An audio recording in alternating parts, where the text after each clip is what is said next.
got to help our teenagers, we got to help our kids especially to be able to debate the major life issues, the political issues and the social issues and the religious issues and the spiritual issues and the nutritional issues and the economic issues and all of the rest of the issues that are valuable for us to build the kind of equities we want. You got to get yourself ready. And one of the ways you got to get ready is not just physical and not just spiritual. You got to get ready mentally. And this is where Shoaff went to work on me, to be ready mentally, to develop the philosophy and also be able to defend your virtues and your values. Let's go through it. You need a good library. Shoaff got me started on my library. Here's one of the books he recommended, Think and Grow Rich by Napoleon Hill. Think and Grow Rich. Shoaff said to me, doesn't that book and title intrigue you? Think and Grow Rich. Don't you have to read that book? Think and Grow Rich. I said, yes, sir. By Napoleon Hill. I went and found that book in a used bookstore. That's where I had to start. In a used bookstore. I paid less than 50 cents for it. I've still got it. It's one of the rare hardback covers. Think and Grow Rich by Napoleon Hill. Wow, Shoaff was right. Get a library started. It'll change your life. Any home over $200,000 has got a library. Why do you suppose that is? Wouldn't that make you curious? How come every home over $200,000 has got a library? Does that tell you something? Does that educate you at all? You say, well, I can't afford a $200,000 home. It doesn't matter what size home. Take your present apartment, clean out a closet, call it your library, and start acting intelligent. And start this process like I did. Start developing a library. Here's what your library needs to show, that you're a serious student of health and life, spirituality, culture, uniqueness, sophistication, economics, prosperity, productivity, sales, management, skills, values of all kinds. Let your library show you're a serious student. Don't be casual in learning. Don't be lazy in learning. Okay. Information is the key. Okay. Learning is the beginning of wealth. Learning is the beginning of health. Learning is the beginning of prosperity. Learning is the beginning of democracy, the beginning of freedom. All values, all virtues start with the learning process. So don't be lazy in learning. Don't be lazy in gathering the library that'll teach you and instruct you. And I got that book, Think and Grow Rich. Some of the ideas in that book inspired me no end, helped me to change my life. Now it's got some weird stuff in it. You know, it's got some weird stuff. Napoleon was weird, so you gotta separate out a little of this weird stuff. But you can do that. You can separate out the weird stuff, okay? Unless you're weird, just do the weird stuff. Anyway, remember, don't be a follower, be a student. That's the key to all books. Don't be a follower, be a student. Okay. Another book he recommended. Help Me Become Financially Independent. We're going to cover that before we finish this afternoon. The book was entitled The Richest Man in Babylon. The Richest Man in Babylon by George Clason, C-L-A-S-O-N. This little book, The Richest Man of Babylon, I use it as a textbook teaching teenagers how to be rich by 40, living in America, 35 if you're extra bright, much sooner if you find a unique opportunity. I got rich by the time I was 31, didn't wait till 35. If you find a unique opportunity. So we'll get into that after we come back from our next break. Richest Man of Babylon. Get your library started. Here are some key sections to put in your library called mental food. In fact, we call it food for thought. It's so important to nourish the mind, not just the body, but nourish the mind. Key phrase. Now it needs to be well balanced. You can't live on mental candy. Somebody says, well, I just read this positive stuff. That's too second grade. You've got to get out of second grade. You can't just be inspired. You've got to be taught. You can't just be inspired. You've got to be educated. Key. Here's a good book. It's called How to Read a Book. Good title. How to Read a Book by Mortimer Adler. In this book, How to Read a Book, Mortimer, you know, is the chief editor of the new Encyclopedia Britannica. A good set of books, right, to have in your library. The Encyclopedia Britannica, chief editor, Mortimer Adler. He's in his 80s. He's still active, still writing books. I've got several of his books. The 6 Great Ideas, a lot of books. Mortimer Adler. But he wrote this book, How to Read a Book. Now, in this book, How to Read a Book, not only does he give you some good suggestions on how to get the most out of a book. It's one thing to read it, it's another thing to get the best out of it. He'll give you some techniques on how to get the best out of a book. It's very good. But here's what's also in his book, How to Read a Book, a list of what he calls the best writings ever written. The best writings ever written.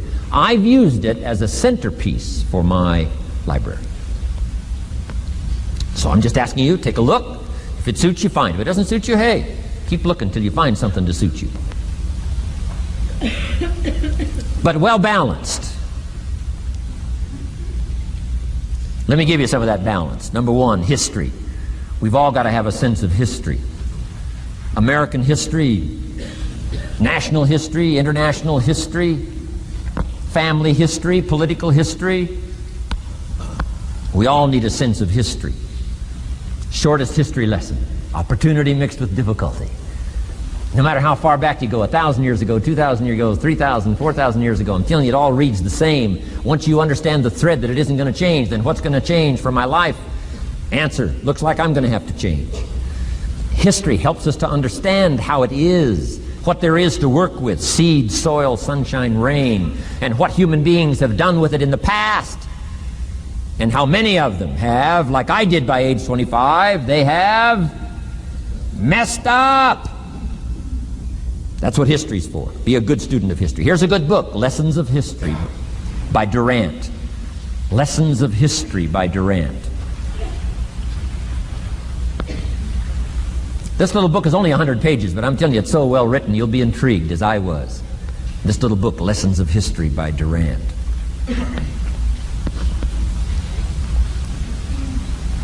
Next is philosophy. Durant also wrote a good book on philosophy. The Story of Philosophy. It's got a good rundown of the key philosophers of the last several hundred years, what they taught and some of the lives they lived. You might find it a little difficult, but hey, you can't just read the easy stuff. Key phrase to add here in parentheses, don't just read the easy stuff. You won't grow, you won't change, you won't develop. Tackle the more difficult stuff.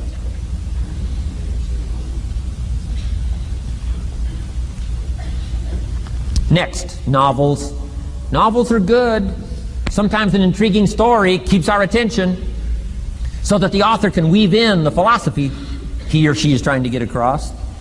Ayn Rand was probably better at that than anybody else I could possibly think of. Atlas Shrugged, some of those towering novels. The novel kept us intrigued, but guess what she was doing all the time? Feeding us her philosophy, feeding us her philosophy. Now, whether you agreed with her philosophy or not, you had to admit she was really good at getting it out there, weaving it through the story, in the dialogue and in the speeches and in the text. Fabulous. Novels. Novels are good. Now, here's a little personal advice. Skip the trash. I mean, you know. Someone says, well, sometimes you can find something valuable in a trashy novel. I wouldn't go through it to find it. You can find a crust of bread in a garbage can, but I wouldn't go through it. Number one, you don't need the reputation. So, not enough time to read the brilliant stuff, the good stuff. Skip the trash, really. My personal advice on personal development, becoming more valuable than you are. Key. Next is biographies and autobiographies, the stories of successful people, unsuccessful people.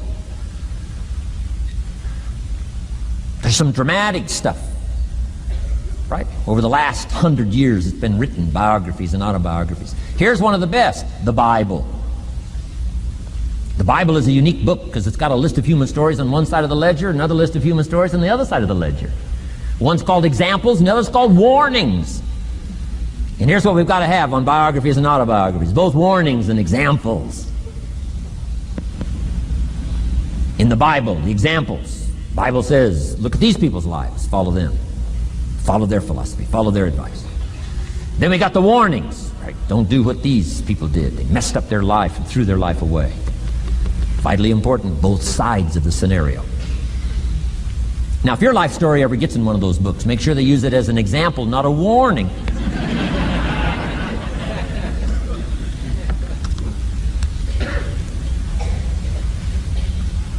Also, we need balance, both sides, balance, good and evil. Biographies, autobiographies.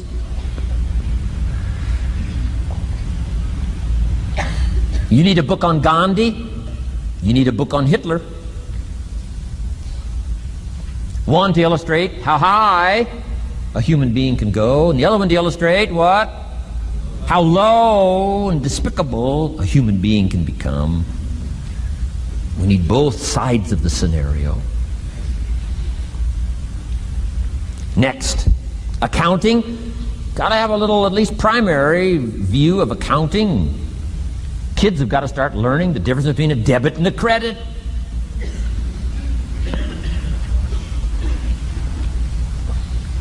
Next is law. We all need, right, a little bit.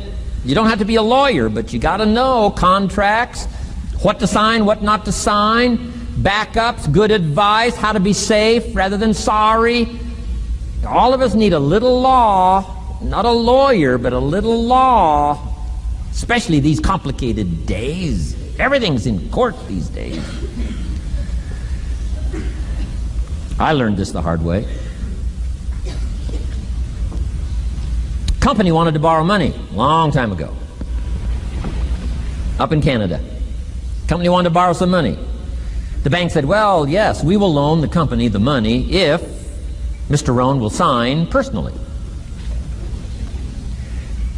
And I wanted to play hero, and I knew the company could pay it back. $250,000. So I signed. No problem. Sure enough, within less than a year, they paid it all back. $250,000. I am now a hero.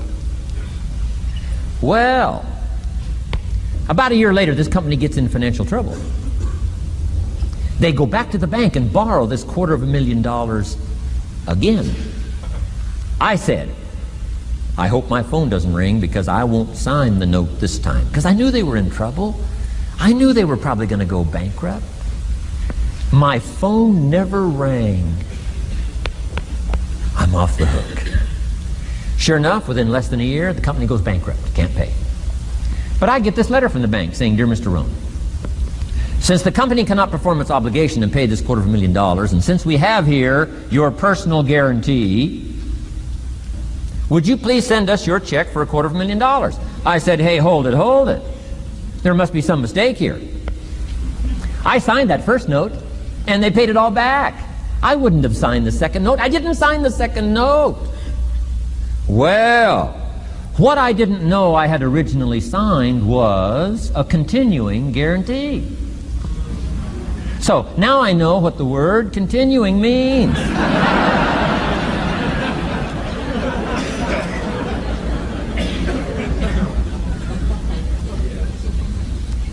I'm asking you to study a little law, know what to sign, know how to defend yourself, right? Say, hey, we'll get back, don't sign too quickly. I mean, there's all kinds of things here. Be a student. Don't be lazy in learning. How to defend as well as nourish. How to grow as well as take care of your enemies. You got to learn. Let your library indicate that you're a serious student about personal relationships with your family, gifts and skills, economics, and all the rest.